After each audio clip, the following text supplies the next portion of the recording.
Hello, friends. This is Dave Hurwitz, executive editor at ClassicsToday.com, and boy, have I got a discovery for you. It is this amazing disc on Toccata Classics, Thomas de Hartmann's orchestral works, the first of several CDs coming out, featuring Theodore Kuchar, one of the best conductors out there today, without a doubt, and the Lviv National Philharmonic Orchestra of Ukraine. A very sad tale, as I'm sure you're aware.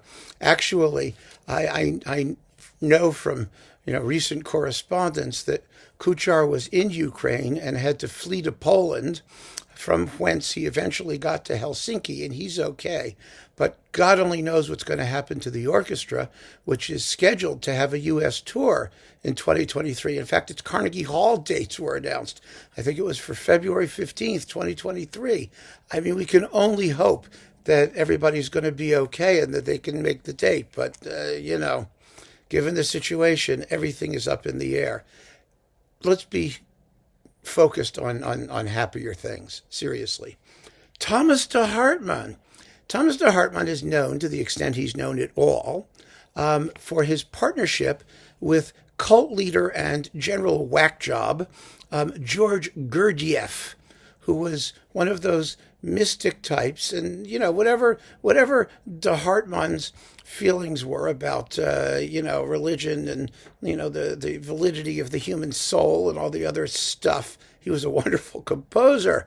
He worked with Gurdjieff and transcribed and / composed, who knows, Gurdjieff's meditative melodies, which were supposedly part of this program that Gurdjieff had called The Work. And The Work was this program of meditation and exercise and moving around and music and whatnot that was supposed to somehow permit human beings to engage in a spiritual awakening and acquire an immortal soul. And okay, fine. We don't need to go there, because de Hartmann was also a composer of considerable ability all by himself. And he actually, had an amazing life, aside from trotting around with Gurdjieff and living on his commune in France and whatnot. He was also, because he was into these sort of religious things, he wound up on, Frank Lloyd Wright's compound in Arizona, which you really ought to visit if you get there. It's rather cool. And he was also best friends with the painter Kandinsky, with whom he co-produced sort of Scriabin-esque, color music sort of multimedia thingies. It was just very, very cool what he did. But his music is lovely. And this is the first disc of his own orchestral music. In addition to which, and this is a coincidence, de Hartmann was Ukrainian. And this disc contains some of his most Ukrainian-influenced music, which is, just astonishing. But, as they say in Yiddish, everything is beshert. It's all meant to be. And so I think the fact that this arrives now is just one of those wonderful salutary things that focuses us on the moment in question, especially with these forces, with Kuchar and the Lviv Orchestra, which is an excellent orchestra. Really first rate, at least as they sound here on this disc, which is splendidly recorded. So let's talk about the music for a bit and then play a few samples, and I'm just going to let the music speak for itself. We'll talk a little bit about availability afterwards, because everyone should have this. Everybody. So what's on the disc? First, you get Kolyadki, Noël Ukrainien. That's Ukrainian Christmas carols. Now, these are not Ukrainian Christmas carols. Of course not. These are imaginary Ukrainian Christmas carols that Hartmann, or de Hartmann, however you want to say it, sort of pulled out of the bowels of his inner Ukrainian. They are gorgeous. They sound a bit like folk music, but not when you listen to it more carefully. You hear all the subtlety. The orchestration is exquisite. It's actually a very large orchestra, but it only plays completely in the final movement. And the tunes are so haunting. And it's just, oh my goodness, you're going to see, where has this been all my life? That's the bottom line. I want to shut up and just play you some music. I'm going to play you the the fifth movement, the arrival of Collada. Who is Collada? Well, Collada was obviously the wife of Pina. Get it? Pina colada? No, never mind. No, Collada was some ancient Slavic deity of some sort who somehow features in these Christmas carols. I have no idea what any of it means, and I don't care. Just listen to the music.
Okay. Now, as you can already hear, we're dealing with a composer of no mean originality, of inspiration. I think he had a fabulous imagination. Of course, he had to have a fabulous imagination. He went trotting around after Mr. Gurdjieff for a decade, and his wife, Olga, was Gurdjieff's personal secretary. I bet you didn't know that. Okay, so next, Symphony Poem No. 4. Of course, de Hartmann did not just write symphonies. He wrote Symphony Poem. Yes, that's what they're called. And the first of them apparently is this just extravaganza that's 66 minutes long, and it's been recorded. There are 3 discs in this series recorded, and actually all of Hartmann's music is getting promoted by this Hartmann organization of sorts, and you can find it. You can see, look up the Thomas de Hartmann Project, hartmannproject.com. And you can see what like the whole project is and where they are with it. Thank God 3 discs of orchestral music from Lviv have been recorded. So they exist. They're in the can, and they'll be coming out on various labels. Hopefully more on Toccata, because, boy, this is a good one. And the booklet's wonderful, too. It's very detailed. And, all of his papers are at Yale University, and scholars have been working on them there. And so, this is a very serious effort to rehabilitate a major guy. I mean, this is not a joke. I'm not kidding. So anyway, Symphony Poem No. 4 is all that exists of his 4th symphony. He wrote 1 movement in 1955. He died in 1956. So it wasn't complete, but the movement is, and it's really cool. It's like 5.5 minutes of orchestral color. And, it's just really nifty. But even just by the act of calling all these pieces Symphony Poem, whatever that means, you get the sort of Scriabin-esque kind of quasi-mystical angle that Hartmann was exploring in most of his music, one way or another, as you will hear. Next, there is the Concerto Andaluz for flute, strings, and percussion from 1949. This was written for Jean-Pierre Rampal. It's only 10 minutes long and 3 movements, which is exactly as long as you want any flute concerto to be. Between you and me, I think that's more than enough time to enjoy the sultry, seductive qualities of the solo flute. Here, extraordinarily well performed by Turkish flutist. His name is Bülent Evcil, or I can't pronounce it, it's Turkish. Evcil is his last name. You can see it here. There you go.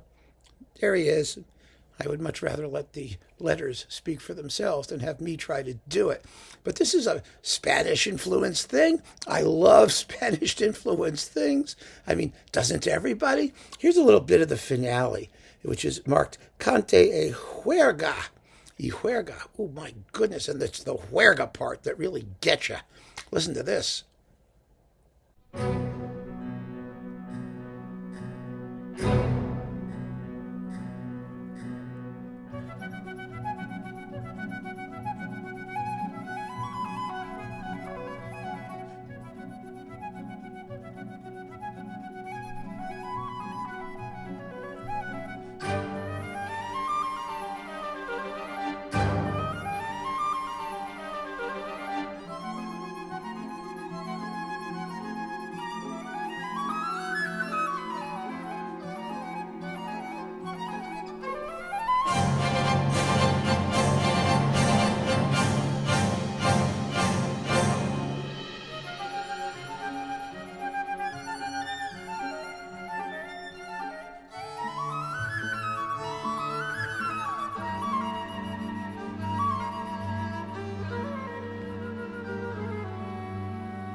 So you're beginning to get a sense for this guy.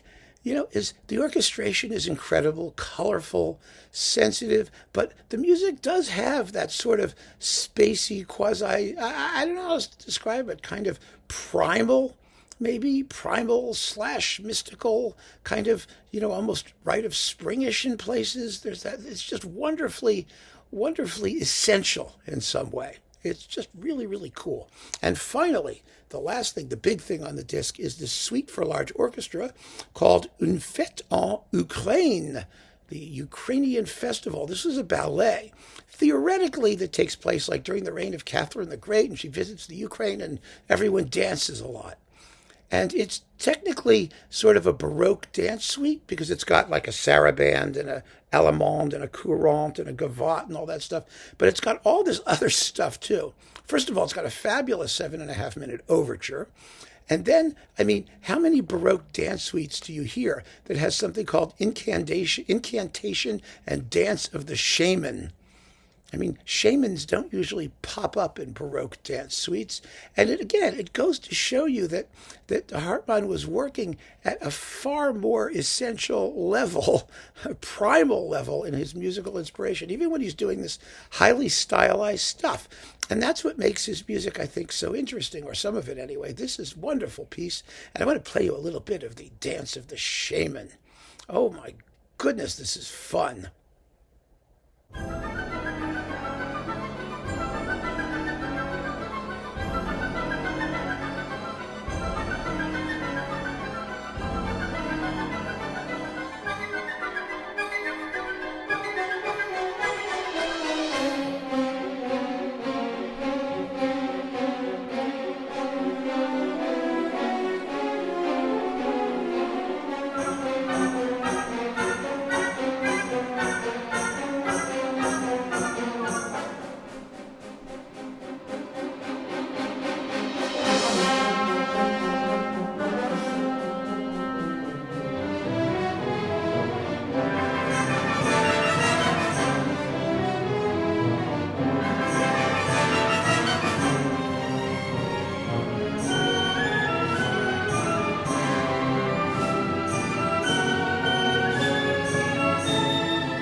Isn't that great? So while you hear, obviously, that he's in the Russian tradition, of Tchaikovsky and those people, he's also quite cognizant of newer musical happenings. Stravinsky, Prokofiev, he's in that school. He really is. And if you like those composers, you're really gonna like this guy. I mean, his life was amazing. His music is amazing. It's very synthetic, and I mean that in a positive way, not as artificial, but as it's taking elements of different styles and idioms and welding them into a wonderfully coherent and entertaining and enjoyable whole. And as I said, the performance here with Theodore Kuchar and the Lviv National Philharmonic Orchestra of Ukraine is marvelous. The sonics are terrific. The label is Toccata Classics. Now, for some reason, Amazon lists this as only available on LP, which is just silly. I don't even know if it's available on LP.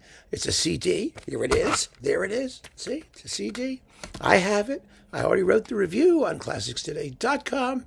And I really think, they're going to fix that. But in the meantime, you can go to the Toccata Classics website and order it directly, which may be the easiest thing to do. Or from, any of your other online sources that isn't like insane or messed up. But the Toccata website, fortunately, is very well run and very decent. And Martin Anderson, who runs Toccata, will be very happy if you buy it there. Just get it. It's wonderful, wonderful stuff. And you'll be in on the ground level because more discs of orchestral music are coming, and you're going to want to collect them as they arrive. I guarantee it.